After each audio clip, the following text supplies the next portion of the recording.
Political talk में खुशामदीद। गुज़िश्ता दिनों तुर्की के अदाकार एंगन अल्तान अल-मारूफ अर्तुगरुल गाजी ने पाकिस्तान का दौरा किया। एंगन अल्तान कारोबारी शख्सियत काशिफ ज़मीर की दावत पर पाकिस्तान आए। उस दौरान मामले ने उस वक्त नया मोड़ अख्तियार किया जब ये खबर सामने आई कि मियां काशिफ ने अदाकार एंगन अल्तान को मुआहदे की पूरी रकम अदा नहीं की। इस हवाले से काशिफ ज़मीर ने एंगन अल्तान के साथ होने वाले मुआहदे के सवाल का जवाब देते हुए कहा कि हमारे मुआहदे का एक हिस्सा मीडिया के सामने आया है, पूरा हिस्सा सामने नहीं आया। उन्होंने कहा कि मुआहदे के मुताबिक एंगन अल्तान ने 2 दिन के लिए पाकिस्तान आना था और 15 रोज बाद शूटिंग के सिलसिले में दोबारा पाकिस्तान आना था। एंगन अल्तान को अदायगी का दूसरा हिस्सा हमने उसके दूसरे दौरे पर देना था। मियां काशिफ ज़मीर ने कहा कि मुआहदे के ऐन मुताबिक अदाकार को आधी अदायगी हम कर चुके हैं, जबकि आधी अदायगी उस वक्त करनी है जब वो हमारे लिए शूट करेंगे।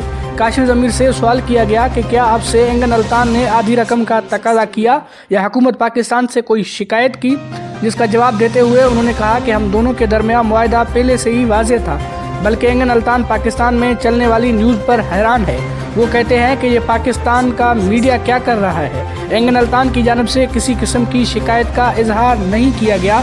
पाकिस्तानी मीडिया भी ये बात तस्लीम कर रहा है। काशिफ ज़मीर ने मजीद कहा कि मैं दुनिया को तो वो मुआहदा नहीं दिखा सकता, लेकिन ये मुआहदे मेरे पास मौजूद हैं और एंगन अल्तान के पास भी मौजूद हैं। अपने खिलाफ दर्ज मुकदमात पर बात करते हुए उन्होंने कहा कि मैं तमाम इल्ज़ामात की तरदीद करता हूँ। माजी में छोटी मोटी लड़ाइयाँ हुई जिस पर मुकदमे बने। काशिफ ज़मीर ने मजीद कहा कि मेरे खिलाफ कोई FIR दर्ज हो या ना हो, लेकिन उसका अदाकार एंगन अल्तान से कोई ताल्लुक नहीं है। उसको तो मैंने शूटिंग के लिए बुलाना है। एंगन अल्तान बहुत बड़े अदाकार हैं और उन्हें मुआहदा करने से कबिल जाहिर है एक एक चीज का पता करवाया होगा। मेरे खिलाफ एक मुहिम चल रही है जिसके पीछे मारूफ ब्रांड है जो ये सोचते हैं कि हम एंगन अल्तान को नहीं ला सके तो ये बच्चे कैसे ले आया। उन्होंने मजीद कहा एंगन अल्तान से पहली मुलाकात पर उन्हें 60 लाख की अंगूठी भी दी थी। स्पोर्ट्स, सियासत और हर तरह की अपडेट से बाखबर रहने के लिए हमारी चैनल को सब्सक्राइब करें, लाइक करें और अपने दोस्तों के साथ शेयर करें।